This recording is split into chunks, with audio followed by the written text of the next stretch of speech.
Hari ini saya akan menunjukkan kepada anda sebuah drama, filem adventure, action dari 2011 bertajuk The Grey. Suara batin Otway menceritakan bahawa dia mempunyai pekerjaan di tengah-tengah mana-mana Alaska untuk sebuah syarikat minyak utama.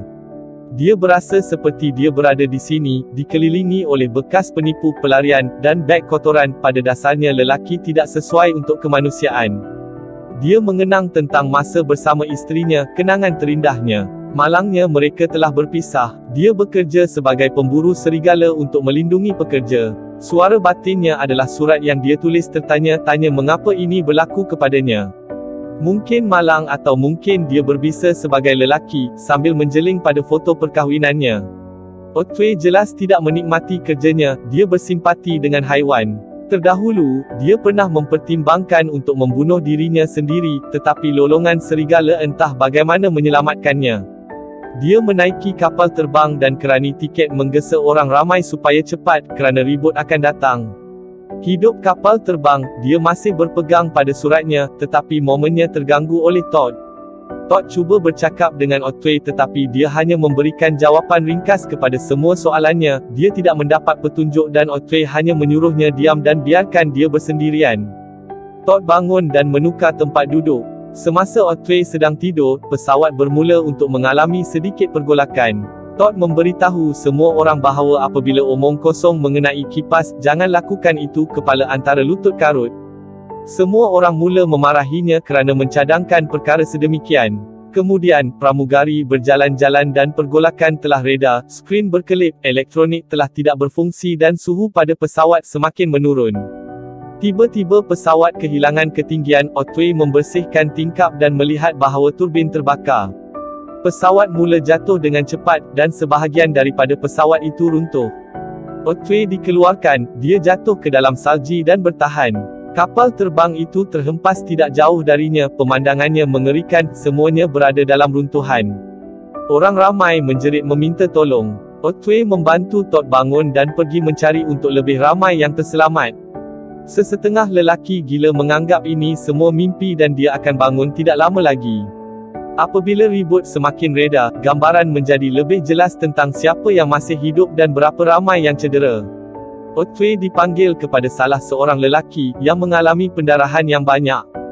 Dia memberitahunya berita sedih bahawa dia hampir mati dan cuba menghiburkannya pada saat-saat terakhirnya. Brooker ketawa tidak terkawal sebagai mekanisme mengatasi. Terdapat 7 daripada mereka yang mereka tahu. Diaz menunjukkan bahawa Todd hanya perlu membuka mulutnya, percaya ia adalah kesalahannya mereka terhempas. Otway mengawal keadaan ia akan menjadi gelap tidak lama lagi, mereka perlu membina api jika tidak mahu mati beku. Pada waktu subuh mereka harus dalam perjalanan, mendakwa bahawa tiada pertolongan akan datang dan walaupun ia berlaku, ia boleh mengambil masa berminggu-minggu. Semua mula mengumpulkan bekalan yang boleh mereka gunakan, dan kayu mereka boleh membakar. Otway terus berjalan meninggalkan tapak nahas utama untuk mencari yang berasingan tapak. Seorang wanita merengek kesakitan dan dia berlari ke arahnya untuk membantunya apabila kepala serigala muncul. Dia masih cuba menghalau serigala itu, tetapi dia diserang oleh kumpulan yang lain. 2 lelaki dari kemnya bergegas membantunya dan menyelamatkannya. Otway bangun dan terus berjalan dalam keadaan terkejut, faham bahawa serigala adalah berita buruk. Luka gigitannya tidak akan berhenti berdarah. Dia bergurau bahawa dia akan bertukar menjadi lelaki serigala. Dia memberi jaminan kepada semua orang bahawa serigala mungkin hanya melalui, tetapi jika mereka dan berada dalam 300 batu, mereka akan Sila like dan subscribe channel kami. Terima kasih. Kejar mereka. Apabila ditanya oleh Diaz bagaimana dia tahu begitu banyak, Otway menjawab bahawa dia dibayar untuk memburu benda-benda ini. Serigala tahu bahawa kumpulan itu cedera, mereka boleh menghidunya. Dia mencadangkan agar mayat itu dipindahkan supaya tidak menarik perhatian yang tidak diingini. Semasa memindahkan mayat, Otway bertengkar dengan Diaz kerana merompak orang mati, dan Diaz berundur. Semasa mereka duduk mengelilingi unggun api, bergurau senda dan memakan makanan mereka yang terhad, mereka mendengar lolongan serigala. Otway mengambil obor untuk menyiasat. Dia melihat seekor serigala besar, mungkin ketua kumpulan itu. Apabila mata serigala yang lain bersinar, mereka memahaminya dikelilingi. Dia mengarahkan mereka untuk tidak bergerak. Jika mereka mula berlari, mereka akan diburu menunjukkan kelemahan. Serigala itu akhirnya berundur dan mereka memutuskan untuk meronda dalam 2 jam shift. Apabila salah seorang daripada lelaki lain ditugaskan untuk berjaga-jaga, dia mengambil obor untuk mengambil kebocoran. Semasa dia berbuat demikian, sepasang serigala tiba-tiba menerkamnya dan membunuhnya. Pada waktu pagi, Otway mendapati darah segar menitis dan salah seorang daripadanya hilang. Dia menemui mayat di luar. Apabila kumpulan itu keluar, dia berkongsi kebimbangannya yang dilakukan oleh serigala tidak memakannya, mereka hanya membunuhnya, yang bermaksud mereka tidak berada di sini untuk makanan. Dia menunjukkan mereka mungkin berada di wilayah serigala. Otway mencadangkan menuju ke garisan pokok. Serigala mungkin biarkan mereka bersendirian jika mereka melihat mereka pergi, atau sekurang-kurangnya mereka boleh mempertahankan diri mereka dengan lebih baik. Diaz berhujah bahawa tiada siapa yang melantiknya sebagai ketua kumpulan. Otway berkata bahawa tiada sesiapa yang tidak mahu perlu mengikutnya, namun semua orang memutuskan untuk pergi. Otway meminta Hendrik mengumpul semua dompet untuk keluarga si mati dan bawa mereka bersamanya. Diaz jelas kecewa kerana membuang masa dengan perkara remeh sebegitu. Otway mencari surat yang dia tulis. Hendrik mengucapkan doanya dan mereka berenam beredar. Jalannya sukar, mereka hampir tidak membuat apa-apa kemajuan, angin bertiup terhadap mereka. Todd mula ketinggalan dan diserang oleh serigala. Otway hampir tidak dapat mendengar tangisannya membantu kerana angin kencang.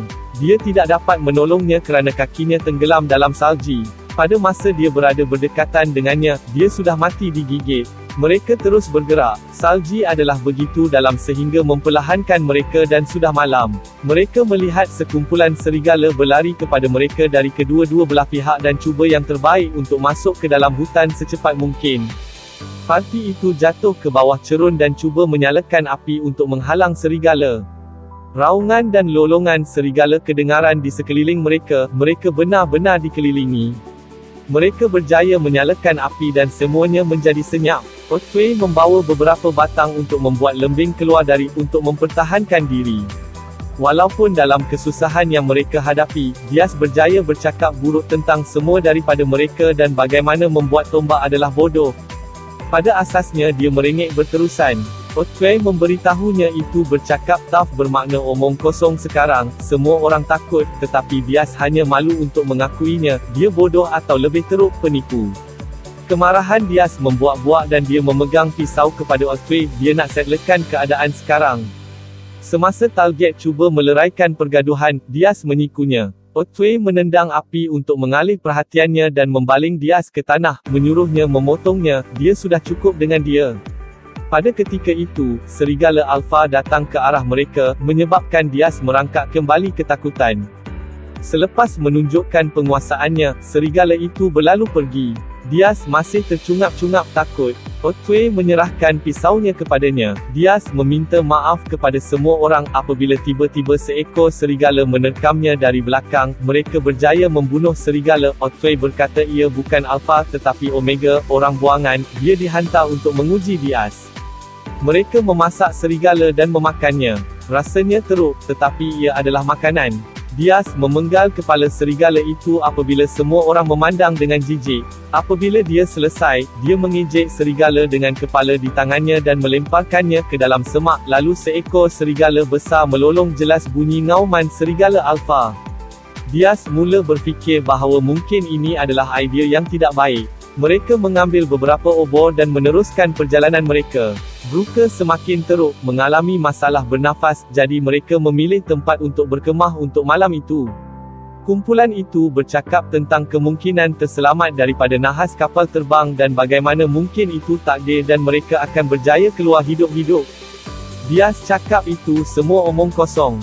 Mereka memberitahu setiap satu cerita lain tentang kehidupan mereka dan orang yang mereka sayangi, ketawa. Otway ingat dia ayahnya, seorang warga Ireland yang banyak minum, dan di dinding ayahnya tergantung sebuah puisi yang ditulis ayahnya, sekali lagi dalam pergaduhan. Dalam pertarungan hebat terakhir yang saya akan tahu, hidup dan mati pada hari ini. Hidup dan mati pada hari ini. Itu melanda semua orang. Ribut salji akan datang, jadi mereka memutuskan untuk berkumpul. Brooker tidak pernah bangun. Mereka menunggu ribut salji dan mengeringkan pakaian mereka. Semua orang letih. Otway mendapati tanda gergaji. Pokok-pokok telah ditebang, bermakna ada tamadun di suatu tempat. Mereka berdiri di tepi tebing dan boleh mendengar bunyi aliran sungai. Pertaruhan terbaik mereka adalah mengikuti sungai untuk mencari perlindungan, tetapi pertama-tama mereka berempat mereka harus turun. Otway mencadangkan untuk memanjat pokok dengan beberapa jenis tali atau melompat tebing, tetapi mereka tidak boleh kembali. Ia mudah, sama ada serigala atau pokok.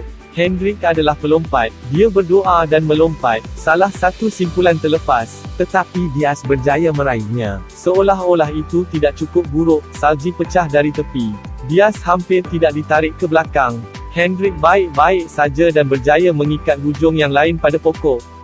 Diaz sampai dengan selamat. Talget takut ketinggian dan menggesa Otway untuk pergi seterusnya.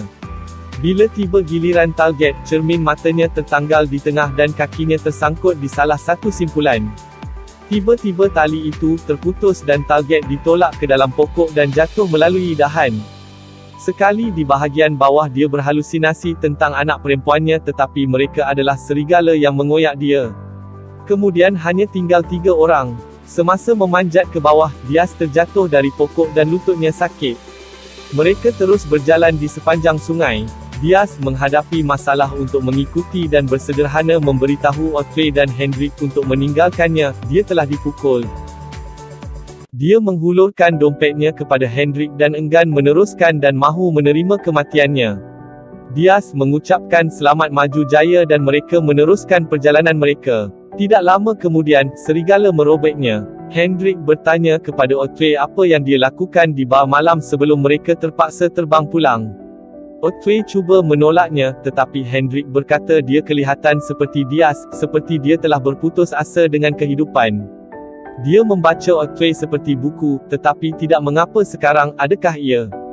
2 serigala mula mengejar mereka melalui salji tebal dan Hendrik jatuh ke dalam sungai kerana arus deras. Dia tidak dapat menjumpainya. Otway melompat membantunya. Milik Hendrik kaki tersepit di antara batu dan semua percubaan Otway untuk membantunya adalah sia-sia. Hendrik lemas. Otway memanjat keluar dari air dengan beg galas Hendrik. Dia basah kuyup, sejuk, bersendirian, dan dikelilingi oleh pemangsa. Dia membentak dan berteriak kepada pencipta untuk menunjukkan kepadanya keajaiban. Kecacatan iman, dapatkannya, katanya. Apabila dia tenang, dia terus berjalan, hampir tidak berdiri. Dia berhenti seketika dan dengan wajah yang remuk, dia meletakkan dompet semua orang dalam longgokan. Dia melihat gambar mereka, anak-anak mereka, orang tersayang, semua orang ada yang menunggu mereka di rumah. Dia menyemak suratnya buat kali terakhir. Ternyata dia berada di sarang serigala. Mereka terus ke sarang mereka sejak awal lagi. Dia mengejek ironi kerana dia dikelilingi dan Alpha merenungnya. Semua serigala berundur seolah-olah Alpha berkata, dia milik saya. Dia ingat kali terakhir dia melihat isterinya, yang memberitahunya supaya jangan takut. Ternyata dia tidak meninggalkannya, tetapi meninggal dunia. Otway melekatkan botol mini ke tangan kanannya dan pisau ke tangan yang lain. Dia menghancurkan botol berdiri, dan mula membaca puisi ayahnya. Selebihnya diserahkan kepada imajinasi. Tamat. Terima kasih untuk menonton. Langgan jika anda ingin melihat lebih banyak video seperti ini. Sila layari peti deskripsi channel ini untuk beri sokongan anda. Sila like dan subscribe channel kami. Kami terus berusaha untuk upload filem-filem yang menarik dalam channel kami. Selamat menonton dan terima kasih.